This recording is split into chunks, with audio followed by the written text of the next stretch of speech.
2010년에 개봉해서 당시 대부분의 아시아 영화제를 휩쓴 대지진이라는 영화가 있습니다. 이 영화는 1976년 7월 28일 24만 명이 죽은 중국 당산 대지진을 배경으로 하고 있습니다. 영화는 이때 한 가정에서 일어났던 실화를 다루고 있습니다.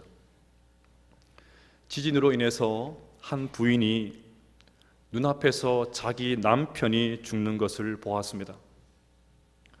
설상가상으로 딸과 아들이 무너진 축대에 깔렸는데 둘 중에 하나만 살려야 되는 그런 상황이 펼쳐졌습니다.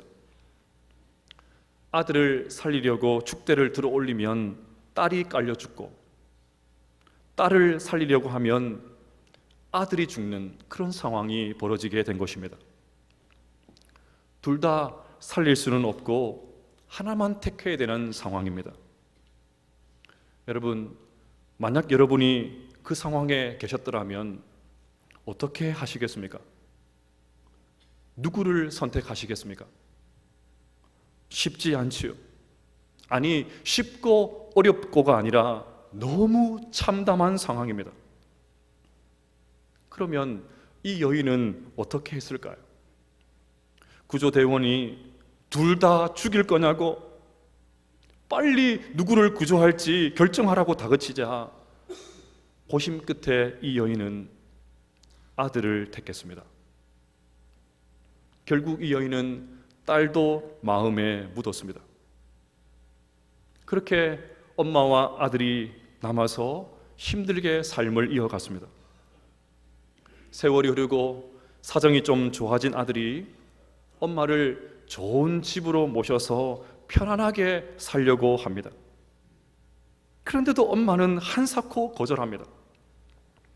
죽은 남편과 죽은 딸의 자취가 남아있는 집을 떠나지 않겠다고 고집을 부리는 것입니다. 그런 엄마를 편안하게 잘 모시고 싶은 아들 사이에서 갈등이 생긴 것입니다. 엄마의 모습이 너무 답답한 나머지 아들이 엄마한테 화를 냅니다. 그러자 엄마가 이렇게 말하면서 끝까지 고집을 꺾지 않습니다. 모든 것을 다 잃는다는 것이 어떤 건지 네가 알기나 해? 모든 것을 다 잃는다는 것이 어떤 건지 너가 가늠이나 할 수 있냐? 이 여인의 말 맞다나 우리가 이 여인의 고통을 어떻게 알 수가 있을까요? 여인의 고통이라고 하면 나오미는 훨씬 더 지독합니다. 나오미는 모든 것을 잃었습니다. 일단은 남편이 죽었습니다. 물설고 말설은 그 이방 땅에서 살아가는 것도 서러운데 남편이 먼저 세상을 떠나고 말았습니다. 지금도 남편 없이 사는 것이 쉽지가 않은데 당신은 훨씬 더 심각했습니다. 당신은 남성 중심의 농경과 목축을 하던 사회였습니다. 그러니 남편이 없다는 것은 그냥 정서적으로 좀 외롭다 그런 정도가 아닙니다. 사회적으로 아무런 보호를 받을 수도 없고 경제적으로 파산 상태라는 것을 의미합니다. 그러니까 구약 성경에 고아와 과부를 잘 돌봐줘라 말씀이 많이 나온 이유가 바로 여기에 있기 때문입니다.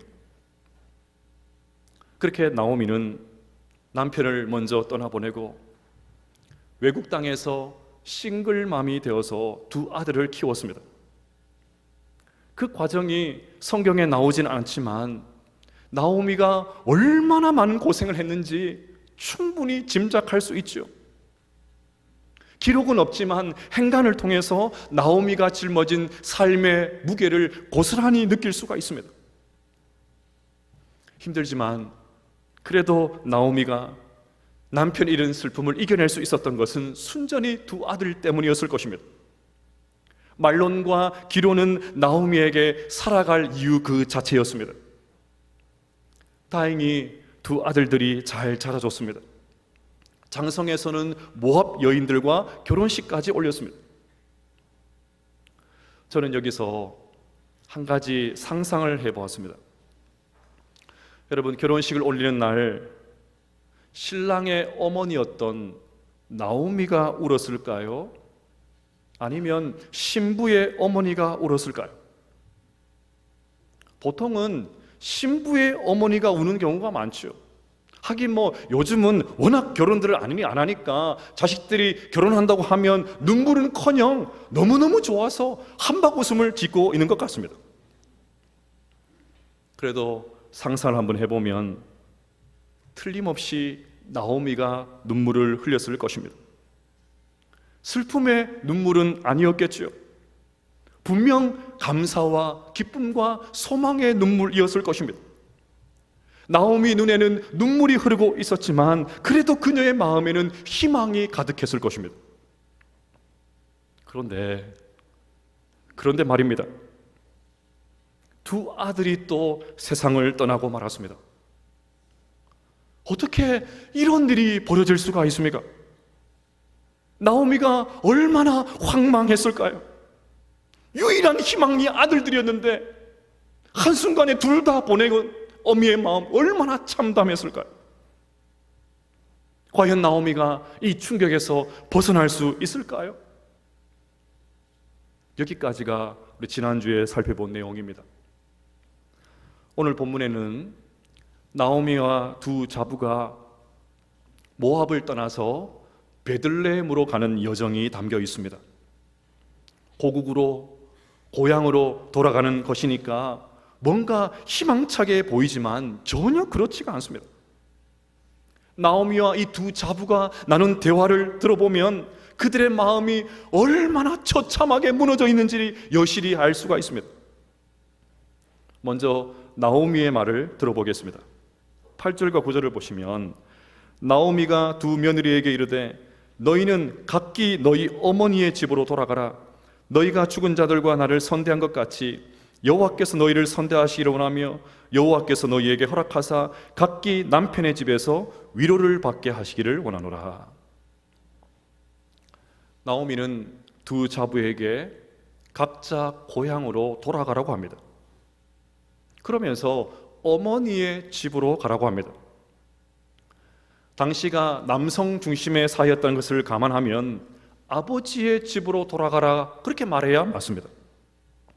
그런데도 나오미는 어머니의 집으로 가라고 합니다. 이유가 뭘까요?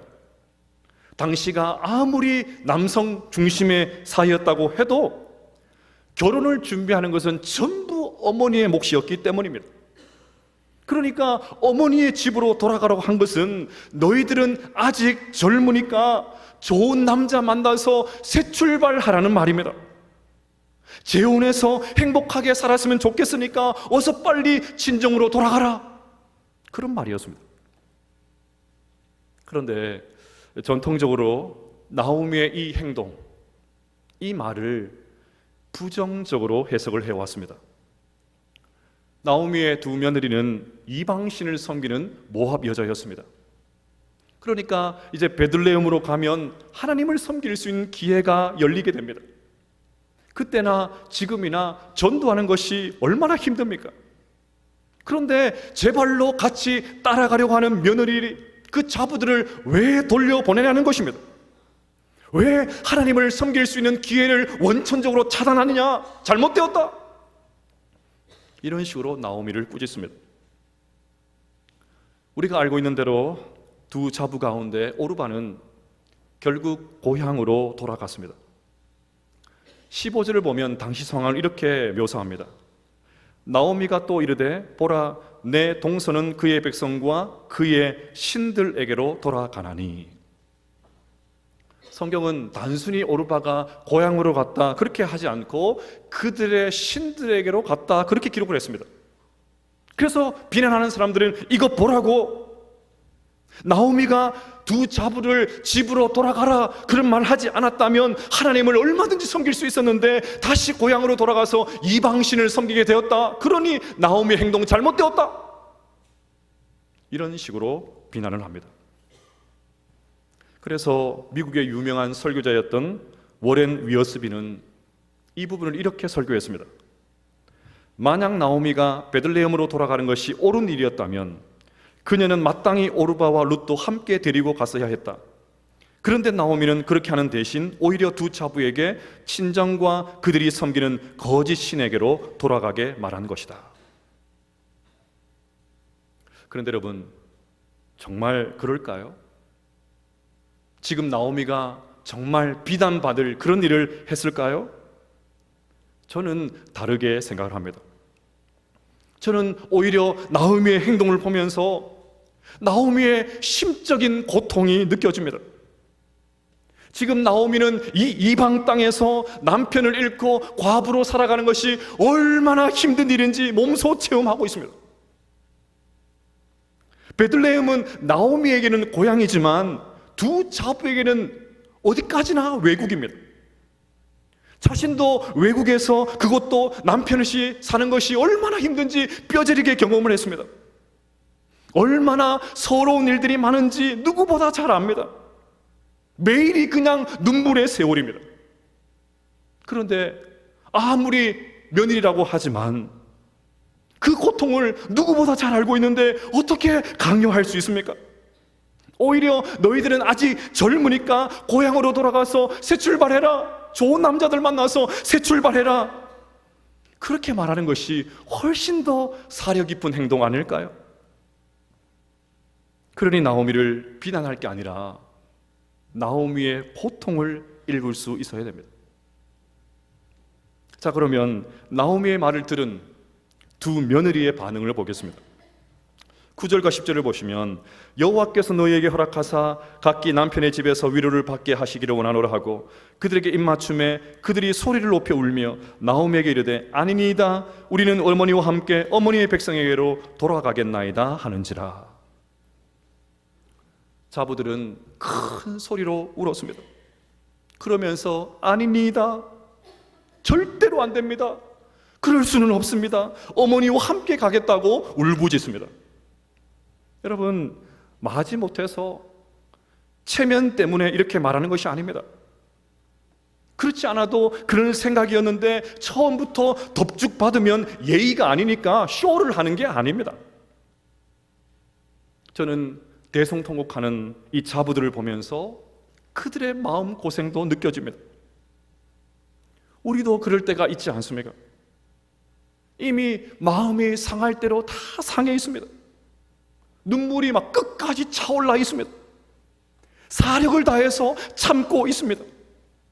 그런데 누가 와가지고 슬쩍 말만 해도 그냥 눈물이 와락 쏟아집니다. 억지로 참고 있는데 와가지고 좀 어때? 힘들지 않아? 그 말에 막 억눌렀었던 눈물샘이 그냥 터져버리는 것이죠. 그러니 며느리들이 흘린 눈물을 보면서 그들의 마음도 얼마나 처참하게 무너져 있는지 그것을 볼 수가 있습니다.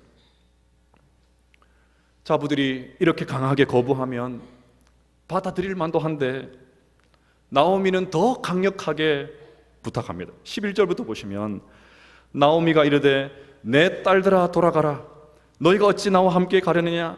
내 태중에 너희의 남편들 아들들이 아직 있느냐? 내 딸들아 되돌아가라, 나는 늙었으니 남편을 두지 못할지라. 가령 내가 소망이 있다고 말한다든지 오늘 밤에 남편을 두어 아들들을 낳는다 하더라도 너희가 어찌 그들이 자라기를 기다리겠으며 어찌 남편 없이 지내겠다고 결심하겠느냐? 내 딸들아 그렇지 아니하니라. 여호와의 손이 나를 치셨으므로 나는 너희로 말미암아 더욱 마음이 아프도다 하매. 나오미는 첫 번째 말보다 더 강경하게 분량도 2배 이상으로 더 많은 말을 하면서 돌아가라고 합니다. 지금 나오미는 립서비스를 하는 것이 아닙니다. 자부들을 돌려보내고 싶은 마음이 없다면 굳이 이렇게 길게 말할 필요가 없지 않습니까? 여기서 눈에 띄는 단어가 딸입니다. 딸. 내 딸아 돌아가라, 내 딸아 되돌아가라, 내 딸아 그렇지 아니하니라. 3번씩이나 자부들을 딸이라고 부릅니다. 정말 딸같이 여겼다는 것입니다. 그러니 베들레헴으로 함께 갈 수 없다는 것입니다. 어서 고향으로 돌아가서 새 출발하라는 것입니다. 얼마든지 앞날이 짱짱한데 너희들만큼은 다르게 살아라. 나와 똑같이 살지 말고 너희들은 다른 삶을 살아야 돼. 그렇게 말하고 있는 것이죠. 무엇보다 여기에 나오미의 속내가 그대로 드러납니다. 나는 늙었으니 남편을 두지 못할지라. 남편 없이 사는 여인의 그 삶의 무게가 느껴지지 않습니까? 이국 땅에서 남편 없이 두 아들을 키우면서 사는 것이 너무너무 힘들었다는 것입니다. 그 눈물의 세월을 내가 누구보다 다 잘 알고 있는데 어떻게 너희들에게 똑같이 강요할 수 있느냐? 그럴 수 없다는 말입니다. 그러니 젊은 너희들 제가 해서 행복하게 살아라. 나오미는 그늘진 자부들의 얼굴을 볼 때마다 면목도 없고 그 젊은 여인들의 아픔과 환 때문에 눈이 밟혔던 것입니다. 무엇보다 나오미의 마지막 말이 너무 가슴 아픕니다. 여호와의 손이 나를 치셨으므로 나는 너희로 말미암아 더욱 마음이 아프도다. 나오미는 자신이 겪은 고통을 통해서 자부들의 고통도 그대로 느끼고 있습니다. 그래서 헐헐 날아가서 자유롭게 살라고 자부들에게 날개를 달아주려고 한 것입니다. 내가 이런 고통을 겪었으니까 너희도 똑같이 당해봐야 돼. 내가 얼마나 모질게 살았는데 너희도 똑같이 당해봐야 돼. 그렇게 모질게 말했던 것이 아니고 자신의 고통을 연료로 삼아서 다른 사람의 아픔을 공감할 수 있었던 것입니다. 그러니 나오미를 비난할 수가 없지요. 나오미의 시어머니의 이 절절한 말을 들었던 두 자부들 어떻게 반응합니까? 14절을 보시면 그들이 소리를 높여 다시 울더니 오르바는 그의 시어머니에게 입맞추되 룻은 그를 붙쫓았더라.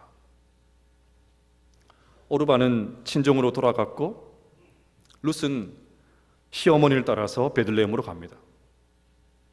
이 극명한 또 반응을 보고 또 사람들은 룻은 입이 마르게 칭찬을 합니다. 또 오르바를 향해서는 거칠게 비난합니다. 네, 물론 룻의 결정은 칭찬받아 마땅합니다. 룻의 행동을 보면서 충격을 받고 감탄을 할 수밖에 없습니다. 이것은 다음 설교에 살펴볼 것입니다. 어쨌건 룻은 칭찬하지만 오르바는 비난합니다. 끝까지 시어머니를 지켰어야지, 따라오지 말란다고 홀랑 그렇게 돌아가면 어떻게 하냐는 것입니다. 그래서 오르바를 불신앙의 사람, 불성실한 사람, 효를 모르는 사람이라고 거칠게 비난합니다. 심지어 어떤 사람은 오르바를 적그리스도다 그렇게 맹비난했습니다. 오르바에게 우리는 이 세상의 헛된 부귀영화를 얻기 위해서 그토록 소중하게 간직해야 할 믿음을 단호히 저버리는 무수한 사람들의 모습을 보게 됩니다. 그리고 다음 말씀처럼 그들은 결국 적그리스도와 함께 할 자들임을 알게 됩니다. 정말 그럴까요? 오르바가 나오미가를 떠난 것이 정말 비난받아야 될 일일까요? 저는 그렇지 않다고 생각을 합니다. 이미 살펴본 대로 오르바가 먼저 떠나겠다고 말한 것이 아니었습니다. 울면서 떠나지 않겠다고 매달렸지요. 시어머니의 두 번째 그 절절한 권면을 듣고서야 친정으로 돌아갔습니다. 무엇보다 여러분 입장을 한번 바꿔놓고 한번 생각을 해보십시오. 그 냉혹한 현실 앞에서 남편 없이 사는 것도 너무너무 고통스러운데 저 베들레헴 외국 땅에 가서 어떻게 사나? 얼마나 참담했을까요?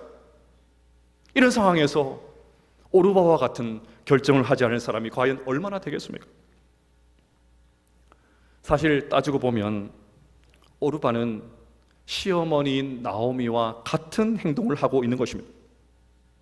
나오미는 외국에서 과부로 살 수가 없어서 도대체가 외국에서 과부로 사는 것이 너무 힘들어서 베들레헴으로 가려고 한 것 아닙니까? 그러니까 만약 오르바가 나오미를 따라서 베들레헴으로 갔다면 거기는 오르바의 입장에서 보면 똑같이 외국에서 과부로 사는 것이 됩니다. 그러니까 오르바를 비난할 수가 없어요. 책망해서는 안 됩니다. 지극히 상식선에서 그렇게 처신한 것입니다. 이처럼 나오미의 행동도 오르바의 행동도 함부로 비판해서는 안 됩니다. 오히려 저 그들 마음 깊은 곳에 자리 잡고 있던 아픔과 고통을 읽을 수 있어야 됩니다. 저렇게 말하고 행동할 수밖에 없었던 그들의 삶의 무게를 이해할 수 있어야 됩니다. 자, 그러면 결론적으로 중요한 한 가지를 살펴보겠습니다. 왜 나오미는 베들레헴으로 돌아가려고 했을까요? 왜 이런 결정을 내렸을까요? 사람들은 귀소 본능이 있다고 합니다. 미국에서 이민교회를 목회하시는 목사님이 장례식 때 했던 설교를 모아서 출간한 책을 읽어본 적이 있습니다. 30년 이상 외국에서 산 분들을 임종전에 만나서 대화를 나누면 전부 고향으로 돌아가고 싶다고 한다고 합니다. 불가능한 것도 알고 어려운 일이라는 것도 알고 있지만 할 수만 있다면 고국에 가서 고향에서 묻히고 싶다고 말한다고 합니다. 나오미도 이런 귀소 본능 때문에 돌아가려고 했을까요? 이제 남편도 잃고 자식도 잃고 타국에서 사는 것이 너무나도 외로우니까 이제 고향에 돌아가서 살다가 뼈라도 그곳에 묻어야 되겠다, 뭐 이런 생각 때문에 돌아가려고 했을까요? 타향살이에 지쳐서 남은 여생은 좀 편안하게 고향에서 살았으면 좋겠다, 뭐 이런 이유 때문에 베들레헴으로 가려고 했을까요? 만약에 이 이유 때문에 돌아가려고 했다면 저라면 못 돌아갔을 것 같습니다. 절대로 못 돌아갔을 것 같습니다. 유대인들은 우리나라만큼이나 체면을 중요하게 생각을 합니다.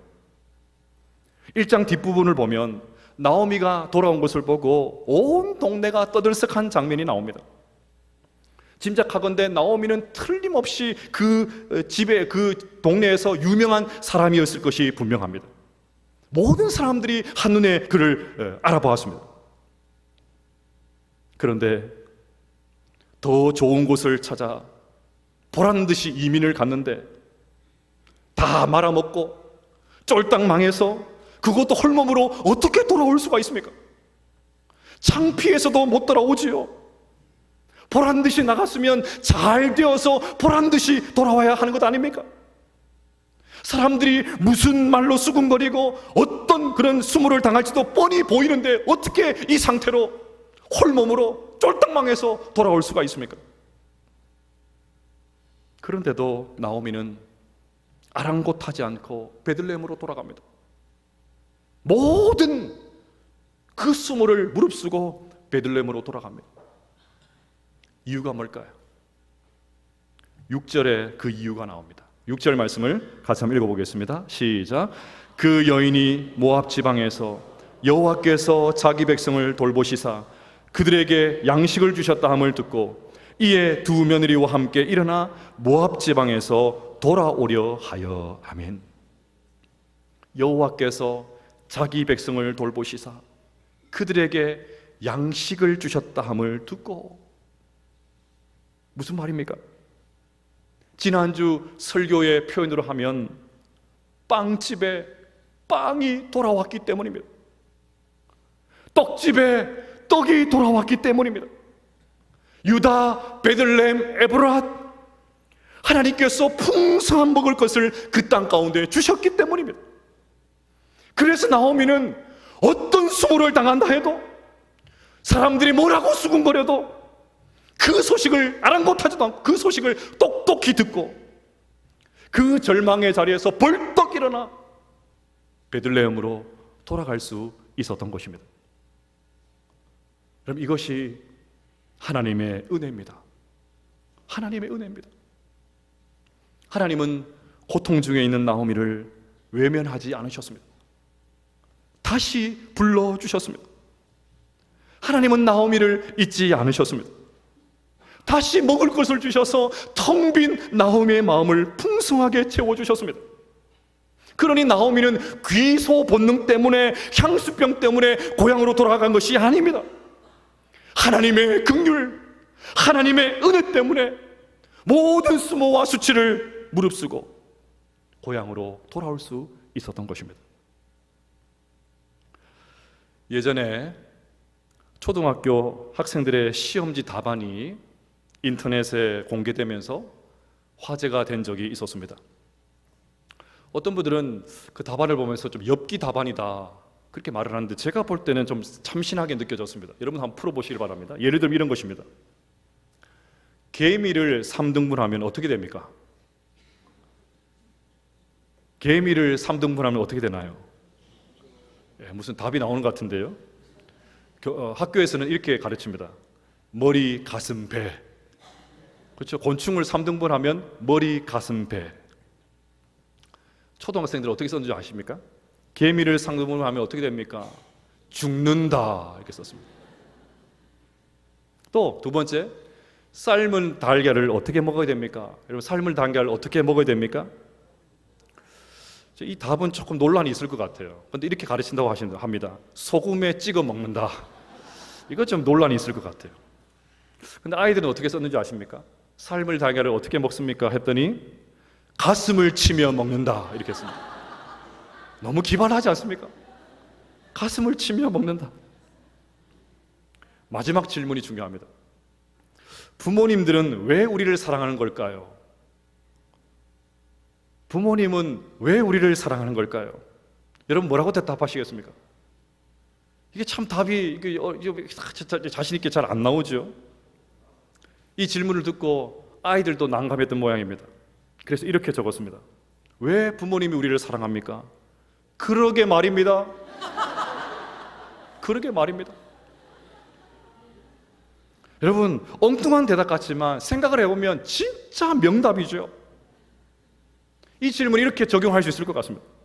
하나님께서 왜 우리를 사랑하십니까? 이유가 뭡니까? 그러게 말입니다. 그러게 말입니다. 부모님의 사랑이 이유가 없듯이 하나님의 사랑도 이유가 없습니다. 여러분, 룻기의 배경은 사사시대라고 말씀을 드렸죠. 하나님을 왕으로 모시지 않고 전부 다 자기가 왕이 되어서 자기 욕망대로 사니까 하나님께서 하늘문을 완전히 닫아버리셨습니다. 그래서 떡집 베들레헴이 흉년이 들어버렸습니다. 여러분, 먹고 살기가 힘들어지면 회개하는 신용이라도 해야 되지 않습니까? 온 땅에 흉년이 들었으면 그때라도 그냥 좀 체면 불구하고 하나님 앞에 돌아가야 될 것 아닙니까? 그런데도 달라진 게 없습니다. 아무도 하나님께 돌아가지 않습니다. 그러면 흉년이 앞으로 쭉 그냥 지속되어도 할 말이 없지 않습니까?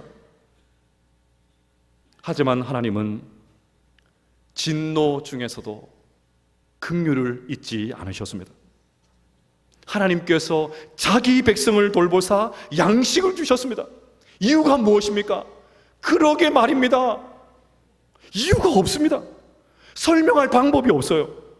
하나님께서 그냥 우리를 사랑하신다는 말밖에 설명할 수가 없습니다. 사랑하는 여러분, 이 하나님의 은혜를 구하게 되시기를 바랍니다. 하나님의 긍휼을 구해야 됩니다. 다시 하나님께서 우리를 불쌍히 여겨주시기를 구해야 됩니다. 설교 위에 우리 함께 기도해 이 찬양을 부르려고 합니다. 이런 가사가 있습니다. 하늘문이 열리고 은혜의 빗줄기 이 땅 가득 내리도록 마침내 주 오셔서 의의 빗줄기 우리 위에 부으시도록. 이 가사를 생각하면서 문득 이런 생각이 들었습니다. 만약에 빵집에 빵이 돌아온다면 어떻게 될까? 만약에 떡집에 떡이 돌아오면 어떻게 될까? 여러분, 하나님의 은혜의 빗줄기가, 은혜의 장대비가 하나님 한국교회 가운데 임하게 된다면, 쏟아진다면 어떻게 되겠습니까? 이제껏 배고팠던 사람들, 영적으로 굶주렸던 사람들이 하나님 앞으로 다시 돌아오지 않겠습니까? 교회의 문을 활짝 열어 젖혀놓고 쏟아 들어오지 않겠습니까?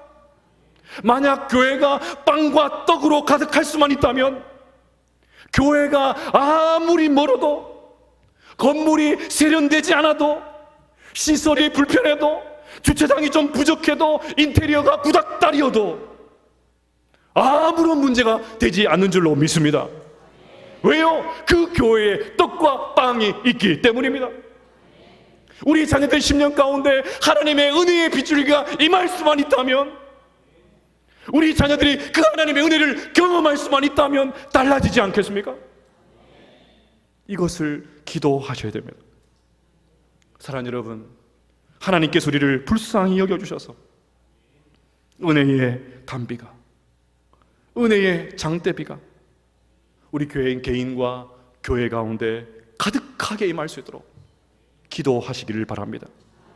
그리하여 이 세상을 향하여 가득한 이 떡을 나눠줄 수 있는, 넉넉하게 나눠줄 수 있는 우리와 우리 교회가 될 수 있기를 주님의 이름으로 축복합니다.